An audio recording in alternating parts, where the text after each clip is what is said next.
விவசாயிகளுக்கு என்னென்ன விதமான துரோகங்களை செஞ்சுருக்கிறாங்க, தேர்தல் வாக்குறுதின்னு பொய் வாக்குறுதின்னு சொல்லி விவசாயிகளை எப்படி ஏமாற்றிருக்கிறாங்க, மேகதாது அணை கட்டுவதற்கு கர்நாடக அரசு மிக தீவிரமாக முயற்சி பண்ணிட்டு இருக்கு. அங்கே இருக்கக்கூடிய முதலமைச்சர் அனைத்து கட்சி கூட்டத்தை கூட்டி மேகதாது அணை கட்டுவோம் அப்படின்னு தொடர்ந்து சொல்லிட்டு இருக்கிறாரு. தமிழ்நாட்டுக்கு திறந்து விட வேண்டிய தண்ணியும் திறந்து விடலை.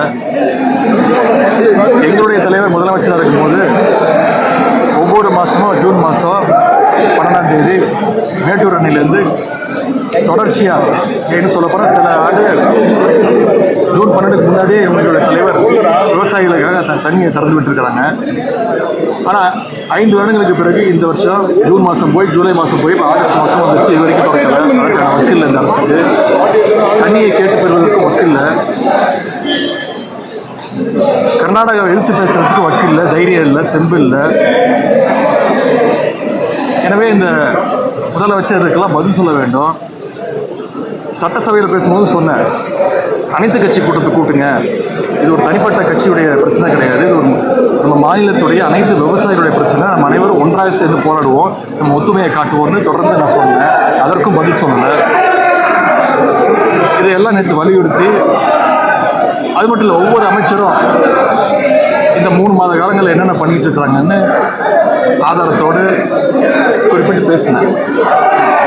அதற்கெல்லாம் பதில் சொல்கிறதுக்கு தெம்பு இல்லாத, திராணி இல்லாத, வக்கில்லாத ஒரு முதலமைச்சர், ஒரு டம்மி முதலமைச்சர் நமக்கு வாச்சிருக்கிறார்.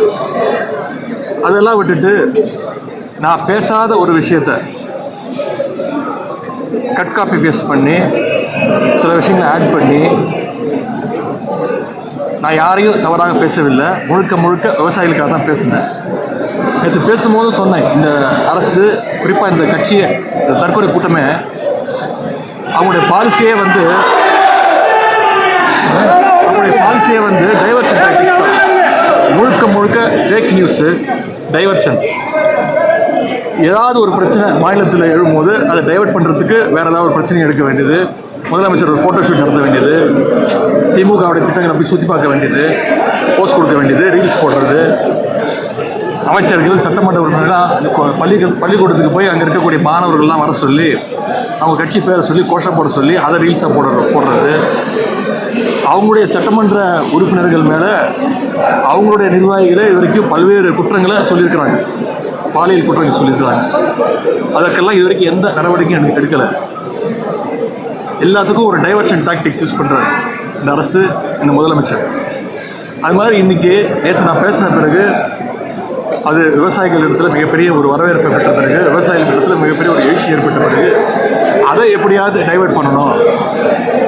நாளைக்கு சட்டமன்ற வேலை ஆரம்பிக்கும் போது சட்டமன்றத்தில் நிச்சயம் இந்த டாபிக் பேசுவாங்க, எதிர்கட்சி இந்த பிரச்சனையை எழுப்போம் அப்படின்னு தெரிஞ்சுட்டு அதை முடக்கணும்னு அந்த டைவர்ஷன் டாக்டிக்ஸாக இன்றைக்கி காலையில் நான் பேசாத ஒரு விஷயத்தை பேசுனதா பிரித்து கட் காப்பி பேஸ்ட் பண்ணி அதை நேஷ்னல் மீடியா வரைக்கும் கொடுத்து பரவ வச்சு, காலைல காவல்துறை என்னை கைது செய்ய போகிறேன்னு வந்தாங்க.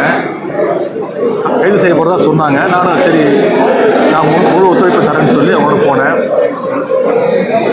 கைது செய்யப்படும் போது நான் பத்திரிகையாளரை கேட்கும்போது சொன்னேன், இதை எப்படி பார்க்குறீங்க இந்த கைது அப்படின்னு. நான் சொன்னேன், ரொம்ப நகைச்சுவாக பார்க்குறேன், இது ஒரு காமெடியாக பார்க்குறேன். நான் பேசாத ஒரு விஷயத்தை பேசினதாக கதை விட்டு என்னை கைது செய்ய பார்க்குறாங்க, என்னை முடக்க பார்க்குறாங்க, என்னை மிரட்ட பார்க்குறாங்க. இதுக்கெல்லாம் பயப்படக்கூடிய ஆள் நான் கிடையாது. நான் கலைஞர் பேரன், முத்துவேல் கருணாநிதி ஸ்டாலினுடைய பையன், திராவிட முன்னேற்ற கழகத்துடைய உடன்பிறப்பில் ஒருத்தர் நான் யார், இதுக்கெல்லாம் பயப்பட மாட்டோம், நான் ஃபேஸ் பண்ணுறதுக்கு தயாராக இருக்கேன் அப்படின்னு சொன்னேன். அதே மாதிரி கோர்ட்டுக்கு போய் என்ன சொல்லியிருக்காங்க அரசு வழக்கறிஞர், அவரை கைது செய்கிற நோக்கமே எங்களுக்கு கிடையாது, ஜஸ்ட் விசாரணை கூட்டு போகிறோம் அப்படின்னு சொல்லி அரசு செலவில் மக்கள் வரிப்பணத்தில் கிட்டத்தட்ட ஒரு 3000 காவலர்கள் பாதுகாப்போடு ஒரு டெரரிஸ்ட்டை கூட்டு போகிற மாதிரி சென்னையிலேருந்து சாலை வழியாக 400 கிலோமீட்டர் தஞ்சாவூர் வரைக்கும் கூட்டிகிட்டு போய் எங்களை முறையாக பார்த்துக்கல. தஞ்சாவூர் கூட்டிகிட்டு போனோம். ஆனால் தஞ்சாவூர் கூட்டிகிட்டு போகாமல் நடுவில் செங்கிப்பட்டின்னு ஒரு காவல் நிலையத்தில் இறக்கி அங்கே விசாரணைன்ற பேரில் பல கேள்விகளை கேட்டு இன்னைக்கு அமுச்சு வச்சுருக்கிறாங்க. இதை நாங்கள் சட்டப்படி நிச்சயமாக இதை சந்திப்போம். நான் இந்த நேரத்தில் கூறிக்கொள்ள விரும்புவது, நான் எந்த விதமான ஒரு தவறான எண்ணத்தில் நேற்று பேசவே இல்லை. யாரையும் புண்படுத்தணும், யாரையும் தாழ்த்தி பேசணும், குறிப்பிட்ட சொன்ன பெண்களை தாழ்த்தி பேசணும்னு துளி கூட என்னுடைய மனசில் அது கிடையாது. பேசி துளி கூட அது எண்ணம் கிடையாது. என்னுடைய பெற்றோர், என்னுடைய குடும்பம் என்னை அப்படி வளர்க்கலை. என்னுடைய தாய் தந்தை என்னை அப்படி வளர்க்கலை. எனக்கு ஒரு திருமணமாகி ஒரு மனைவி இருக்கிறாங்க, அவங்க கூட தான் நான் வாழ்ந்துக்கிட்டு இருக்கிறேன். எனக்கு ஒரு பெண் குழந்தை இருக்கிறாங்க, எனக்கு ஒரு தங்கை இருக்கிறாங்க, எனக்கு ஒரு குடும்பம் இருக்கின்றது. தமிழ்நாட்டில் இருக்கக்கூடிய ஒவ்வொரு தாய்மாரையும் என்னுடைய குடும்பமாக, என்னுடைய தாயாக, என்னுடைய தங்கையாக நான் அப்படி தான் நான் நினச்சிட்டு இருக்கிறேன். இந்த பொய் வழக்கு போட்டு என்னை பயமுறுத்தலான்னு இந்த அரசு நினச்சாங்க. அதற்கெல்லாம் பயப்படக்கூடிய ஆள் நான் கிடையாது. இந்த நேரத்தில் என்னுடைய கைதை கண்டித்து திராவிட முன்னேற்ற கழகத்தை சேர்ந்த முன்னோடிகள், கழக உடன்பிறப்புகள் பல இடங்களில் மறியல் செஞ்சு, ஆர்ப்பாட்டம் செஞ்சு கைது செய்யப்பட்டிருக்கிறாங்க. அவங்களுக்கு இந்த நேரத்தினுடைய அவங்க என் மீது வச்சிருக்கக்கூடிய அந்த அன்புக்கும் பாசத்திற்கும் தலை வணங்குகிறேன். அவங்களெல்லாம் விரைவில் விடுதலை செய்யணும்னு நான் இந்த அரசை வற்புறுத்தி கேட்டுக்கொள்கின்றேன். அதே மாதிரி எங்களுடைய தலைவர்கள், எங்களுடைய பொதுச் செயலாளர், எங்களுடைய தலைவர், முதன்மை செயலாளர், என்னுடைய வழக்கறிஞர் அணி, சட்டமன்ற உறுப்பினர்கள் அத்தனை பேர் என் கூட இருந்தாங்க. அவங்களுக்கு இந்த நேரத்தினுடைய நன்றியை நான் தெரிவிச்சுக்கிறேன். என்னுடைய கூட்டணி கட்சி தலைவர்கள் அவங்க இந்த கைதை புரிஞ்சுக்கிட்டு நான் என்ன பேசினேன், ஏன்னா எங்களுடைய கூட்டணி கட்சி தலைவர் அனைவரும் நேற்று என்னோட அந்த கூட்டத்தில் என் கூட பங்கேற்று அவங்களும் சிறப்புரை ஆற்றுனாங்க. அவங்களாம் தான் சாட்சி நான் பேசுனதுக்கு. அவங்களும் அந்த கைது முயற்சியை வன்மையாக கண்டிச்சிருக்கிறாங்க. எனக்கு இருக்கக்கூடிய ஒரே வருத்தம், சில தலைவர்கள் நான் பேசுனதை முழுசாக கேட்காமலோ பார்க்காமலோ ஆராயாமலோ நான் தவறாக பேசிட்டேன் அப்படின்னு கண்டனம் தெரிவிச்சிருக்கிறாங்க. அது எனக்கு கொஞ்சம் வருத்தமாக இருக்குது. நான் எந்த நேரத்தில் அந்த மாதிரி தவறான எண்ணத்தில் நான் பேசவே இல்லை. விவசாயிகளுக்கு ஆதரவாக பேசுனதுக்காக இந்த தரங்கெட்ட அரசு கைது செஞ்சுருக்காங்க. நான் மீண்டும் சொல்கிறேன், இந்த கைதுக்கு நான் பயப்பட மாட்டேன். இன்னும் 100 முறை பேசுவேன், மீண்டும் பேசுவேன். அதில் சில பேர் சொல்லியிருக்கிறாங்க, நான் இரட்டை அர்த்தத்தில் பேசிட்டேன், டபுள் மீனிங்கில் பேசிட்டேன் அப்படின்னு சொல்லியிருக்கிறாங்க. நான் நிச்சயமாக டபுள் மீனிங்லலாம் பேசவே இல்லை. நான் ஒரே மீனிங்கில் தான் பேசினேன், சிங்கிள் மீனிங்கில் தான் பேசினேன், மீண்டும் பேசுவேன்.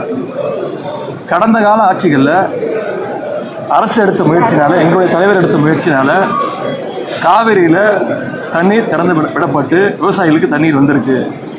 இந்த முறை தண்ணீர் வரலை, காவிரிக்கு தண்ணீர் வரணும். இதைத்தான் நான் பேசினேன், இதை மீண்டும் மீண்டும் நான் பேசுவேன். எனவே இந்த மாதிரி பொய் வழக்குகளுக்கெல்லாம் பயப்பட போறதில்ல. இது சட்ட ரீதியாக சந்திக்க நான் தயாராக இருக்கின்றேன். ஆட்சி எப்படி பாக்குறீங்க சார்? நான் ஒரு ஆட்சியாவே நான் பார்க்கலைங்க. இது ஒரு சர்க்கஸ் கூடாத மாதிரி நான் பார்க்குறேன். பயமுத்தணும், டைவர்ஷன் தான், வேற ஒன்றும் கிடையாது. திமுக சட்டமன்ற உறுப்பினர்களை பார்த்தா அவங்க கைது செய்ய தோணும்.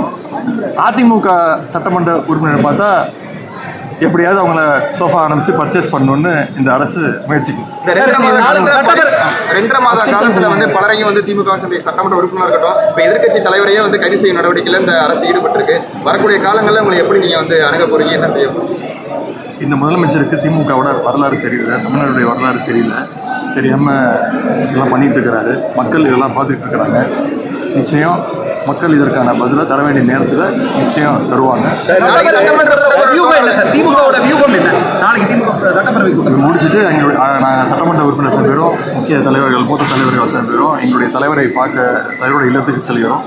தலைவர் எங்களுக்கு தகுந்த அறிவுரையை கூறுவாங்க. போன வருஷம் செப்டம்பர் மாசம் கரூர்ல 41 பேர் பணி கொடுத்துட்டு ஒரு கட்சியோட தலைவர் புத்தகான புனித காமிங்க என்ன செய்யும் தெரியாத கரூர்ல இருந்து ஓடி போய் இதே கட்சி ஏற்பட்ட வழியா ஓடி போய் பத்திரிகை பயந்து போய் எங்கேருந்து ஓடி போய் சென்னையில எங்கேருந்து நீங்க பத்திரிகையாளர் ஒவ்வொருத்தரும் கூப்பிட்டீங்க சார், 30 பேர் இறந்துட்டாங்க சார், 30 பேர் இறந்துட்டாங்க சார். ஆனா அதெல்லாம் காதுல வாங்காம ஒரு கோடி அனுப்பிச்சிருப்போம் தமிழ்நாட்டுக்கு வந்து அத இங்க நினைவுபடுத்த விரும்புறேன். இங்க மட்டும் இல்ல, சென்னையிலயும் ஓடி போனாரு. ஓடி போய் வீட்டுல போய் அவர் மட்டும் இல்ல, ஒட்டுமொத்த கட்சியுமே அண்டர் கிரவுண்ட்ல போயிட்டு ஒரு 35 நாள் யாரும் வீட்டை விட்டு வெளில வராம ஒரு வாரத்துக்கு அப்புறம் வீடியோ போட்டாரு. அப்படிப்பட்ட ஒரு தைரியசாலியான ஒரு முதலமைச்சர் நீங்க தமிழ்நாட்டுக்கு வந்துருக்காரு. ஆனா அவர் நினைச்சுக்கிட்டாரு நாங்க அந்த மாதிரி திமுகவை சேர்ந்தவங்க அந்த மாதிரி போட்டா பயந்துருவாங்க, ஓடி போயிடுவாங்க, அண்டர் கிரவுண்ட் போயிடுவாங்கன்னு நினைச்சிட்டு இந்த மாதிரி பழிவாங்கிறதால முடிட்டு இருக்கிறாரு. அந்த மாதிரி கிடையாது. என்னைக்கும் மக்களையும் பத்திரிகையாளர் சந்திக்கும் திமுக என்னைக்குமே பயந்தது கிடையாது. மக்களோட மக்களா என்னைக்கும் நிற்போம். நன்றி.